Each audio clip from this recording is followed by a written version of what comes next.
All right, so I'm going to show you my potatoes and onion recipe today. There's a lot of different ways of doing it. If you go on YouTube, you'll find countless videos on people doing potatoes and onions. It's a very, very common dish. A lot of people like to season them differently. They'll add paprika and parsley and oregano and a whole bunch of other stuff. You can do that if you like those flavors. What I'm doing is just the way my grandma showed me, with just the basic potatoes and onions. I say basic, but I do one thing that's a little different is I add a lot of garlic. So just gonna get to how this goes. It's important the way you cut your potatoes. When you're making potatoes and onions, you want your potatoes to be about 1/4 of an inch in thickness, and I'll show you right here. They just cook differently. If you cook them thinner, then they kind of fall apart. If you cook them thicker, then you don't get a lot of that yummy fried flavor. So I've already peeled my potatoes. This is the way I cut them. You can choose whichever way you want to cut them. So I'll take the potato and I kind of do it double to keep it to go faster, but you can see that's a little thick. You want them about 1/4 an inch to about 5/16 of an inch. Just making some nice, decent little potato chunks. All right, I'll do another one here. You can do them one at a time. You can cut the whole potato. I like doing them in half and then cutting them up. What you want with the potato is you want a certain amount of surface area. You want a certain amount of edge and, I don't know, meat to the potato. If you cook them thinner, they fry differently. You cook them thicker, and it's almost like a roasted potato, which I also have a great recipe for. So anyways, just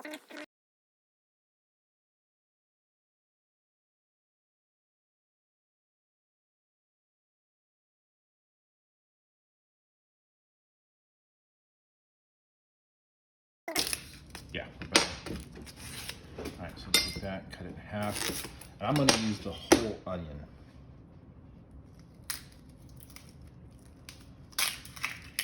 Peel off the outer layers. Blah blah blah blah blah. Onion. When you cut your onion, you want your onion sliced really thin. Just the way it cooks, the way it cooks down in the pan, what have you. All right, so there's our onion, and this is just how I cut it. Again, I'm going really, really thin, so almost shaved. It's really thin onion. A couple of the videos you talk about, you cut the onion and then you want to separate it all out. It'll separate itself out in the pan just fine. But that's how much onion I get out of one onion.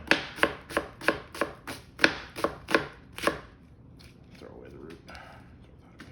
Anyway, so that's a lot of onion. Throw that on top of there, and then we go to garlic. I will use this whole thing of garlic.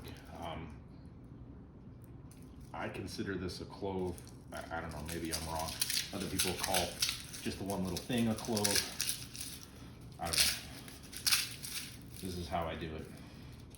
So peel off just a few outer layers, keep it together, and then I'm gonna slice the top off.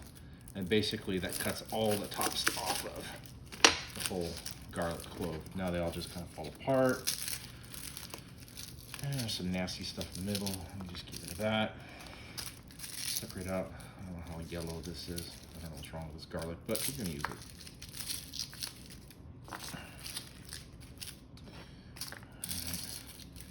Got another way for peeling garlic if you're gonna do more than this.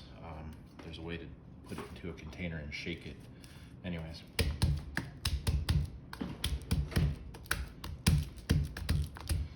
Now I'm just crushing it just a little bit, just enough to get that outer skin off. Go through, peel the skins off.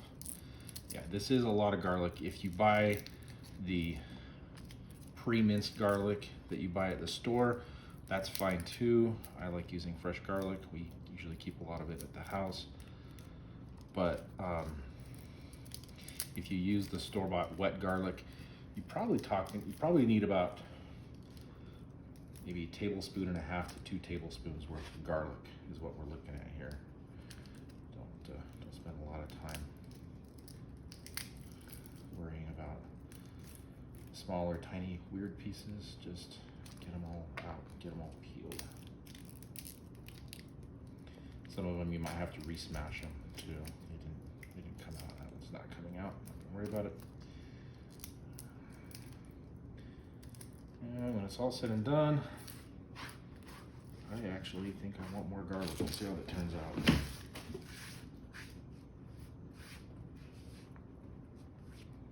Nope, I'm definitely gonna want more garlic. Put the other garlic.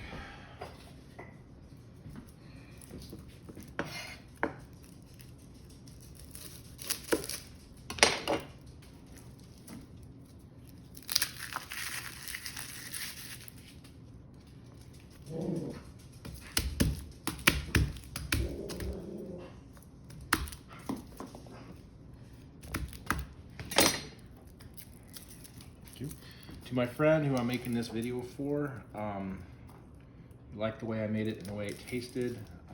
There was a lot of garlic in it, so for what it's worth, if you don't like a lot of garlic, don't add so much garlic.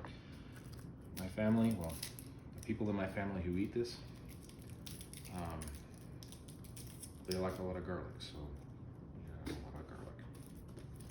All right, that's probably getting close enough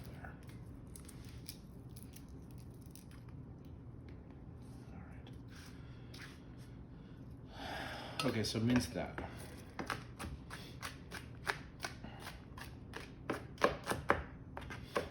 I know there's a garlic press you can do where you can put the garlic in there and you squeeze it and it all comes out nice and minced and done. I have one of those. I don't know. Doing this doesn't bother me, so I just do it.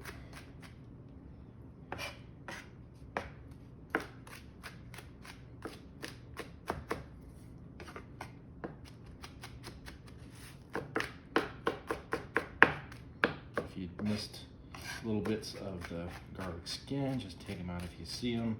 You know, otherwise it gets cut up pretty fine. If it gets cooked into the dish, you'd never even notice it.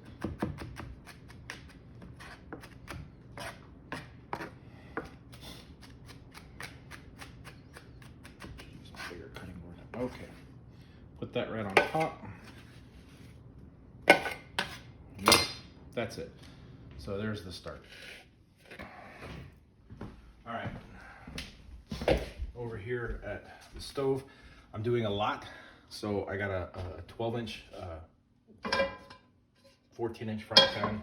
There's another fry pan I use, but you want to make sure you got a good fitting lid for it that fits, not airtight, but fits it well. So, like I said, there's a lot of different recipes out there. A lot of people will use butter or oil, you know, any kind of cooking oil, which is fine. I watched a video last night where a gal used butter and oil, which seems a little weird. There's probably a good reason for it. I don't know it. But me, I use bacon grease. So you got about 3 tablespoons of bacon grease. And we're gonna heat that up and make sure all the grease is nicely melted. Put this back in the fridge. You need to be keeping your bacon grease. It's good. So I've got this over high heat for this to kind of melt down and come up to temperature, and then we'll toss in our stuff and stir it around. I could just send the recipe out, but there's technique here. My grandmother showed me, I asked my grandmother twice how to make potatoes and onions, or we call them fried potatoes. She showed me 2 completely different recipes to making 2 different things. Same ingredients, but 2 different ways of making it. One was actually like fried potatoes, and the other one was potatoes and onions. I don't know that she realized I was asking for the same recipe, but she showed me 2 different things, and although the ingredients are the same, the technique for making them is different. So depending on what you're making. This is my take on my grandmother's potatoes and onions. And like I said, you can go on YouTube and there's many different ways to do this. This is not the right way. This is not the wrong way. This is my way. And I did kind of come up with a lot of different input from different people on how they do it, and what they do, and this is where I'm at. So this is not a lot of oil. Like I said, it's about 3 tablespoons of oil. You can do more oil, and you may get more of a fried effect if you get your temperature right, but your potatoes will end up greasy. It's not like they're not greasy, but greasier than they should be. Just about ready to come up to temp here. The audio. Okay, just starting to smoke. I do it in layers like this because the first thing to hit the oil is the potatoes. I'm sorry, the onions and the garlic. I've got myself there. That's a pretty full pan. Very first thing I do is I start flipping it, stirring it. I want to see that all the potatoes and onions, that everything's kind of covered in oil.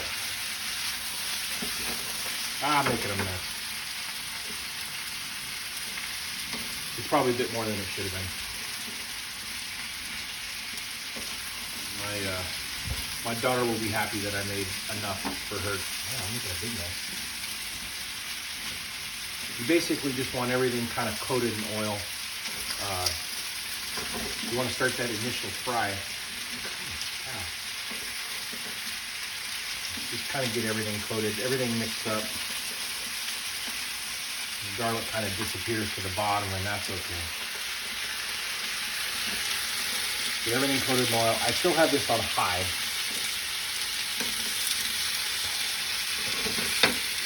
At this point, the only seasonings I add to this are salt and pepper. A little pepper on it. A bit more salt than you would imagine. And then I'll put a little more salt and pepper after the first cook session. So it's getting it mixed in. Everything's kind of nicely covered in grease. Everything's starting to kind of fry a little bit. You see it barely starting to get some brown edges on things. That's okay. I'm in a mess.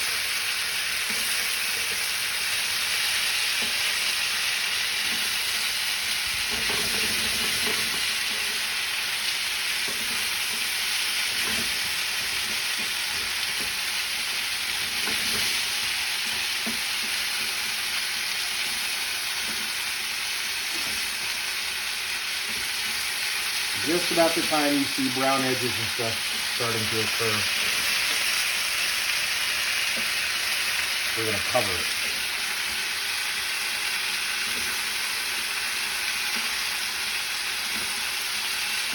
The onions are starting to cook. They're starting to get soft and clear.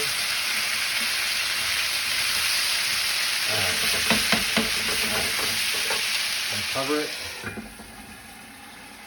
Turn it down to low, medium, low, low. Like mine goes 2 to 8. I got it on a 2, not a low. We're gonna let that go for about 8 minutes. I'm setting the timer today because I don't want to forget. Okay, it's been exactly 8 minutes. Here's what we got. Potatoes are starting to look a little clear. You can see some of the brown edges. All the burnt stuff is underneath, and it's going to be really, really good. At this point, I'll add a little more seasoning. It seems like they always need more salt. You can season after. I think it does affect the taste doing it before or after.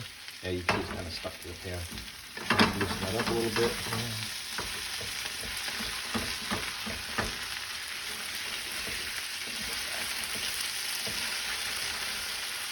The potatoes are getting kind of soft. You don't want to over stir them. You'll break them up. Let's see if I can flip this without losing half the pan this time.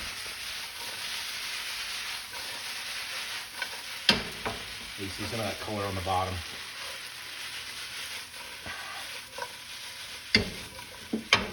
You don't want to mess with it too much because you will start breaking up our potatoes and you'll end up with mashed potatoes and onions, which should probably taste fantastic, but it won't be what you're looking for. You see everything's kind of moist and greasy, but I just seasoned it a little bit, flipped it, and now I'm going to cover it again, probably do another 5 minutes.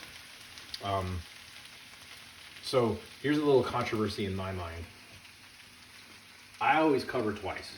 I cook once, covered, flip, cover it again, and cook it again. But something's telling me in my head, your potatoes would turn a little different, a little drier if you didn't cover them the second time. I don't know. This is the way I've done it. Maybe at some point in the future, I'll try cooking it uncovered. Some of the recipes online, they do the whole thing uncovered. I don't think that's right. But right now, these potatoes, I would say, are half done. They're almost fork tender. Almost fork tender. And then you're it. So I'm gonna cover this back up. We do about another 5 minutes. Just stop. All right, so it hasn't been a full 5 minutes. I don't know, my mind's getting the better of me. I uncovered it, still on low. I'm gonna just turn up just a touch. Let it steam off just a little bit, but you can see it's got some great color. I can kind of flip that, get more of that great color. This is basically it. You can,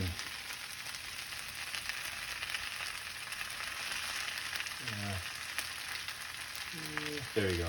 It's fork tender. It's pretty tender now. But if you want to make them a little extra crispy right now, you can crank the heat up, maybe back to medium, maybe a little higher, and just take a couple of minutes and fry it up. Let it steam off just a little bit more, but at this point, you're basically done. I'll probably just give this another minute or so, just let it cook uncovered, and then sit down and eat it. Okay, after another couple minutes of just cooking, I did another quick flip. Got some nice crispy stuff here. It's basically done. Just turn that off and plate that.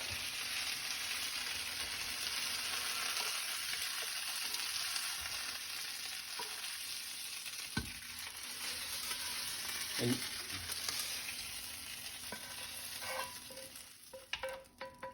remember Richard Dreyfuss from Close Encounters? The potato mountain that he made? It's mine. I'll share this with the rest of the family.